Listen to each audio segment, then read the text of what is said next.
Après 3 mois de grève, les cheminots de Paris-Nord sont encore là. Mais quand ils font les comptes, le bilan est négatif. On va pas se mentir, c'est eux qui ont gagné pour l'instant. Parce qu'il n'y a pas une virgule qui a été retirée sur la réforme ferroviaire. Une impuissance qui laisse ses militants désemparés.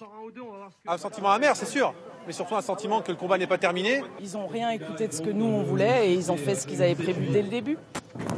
Promulguer la réforme de la SNCF.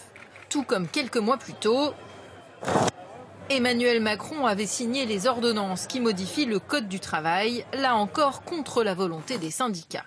Faut-il en conclure qu'ils sont aujourd'hui sur la touche, incapables d'influencer les grandes réformes?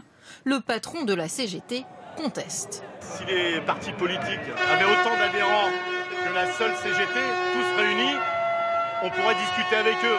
Alors si nous on n'est pas représentatifs, eux alors, faut qu'ils s'en aillent en courant. La CGT revendique en effet plus de 660 000 adhérents, la CFDT plus de 620 000 et Force ouvrière 500 000.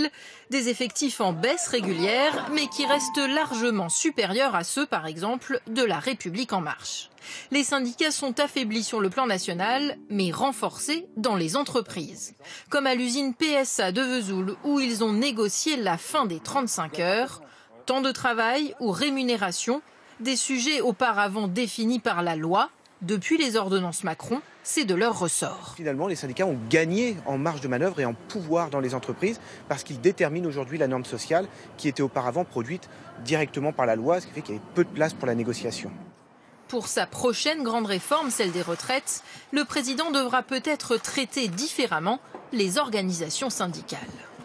Je pense que si elles ne sont pas suffisamment écoutées et entendues, compte tenu du côté explosif et sensible du sujet, il y aurait de soucis à se faire. Vont-ils réussir à mobiliser et faire valoir leurs arguments auprès du gouvernement? C'est en tout cas un nouveau test pour les syndicats.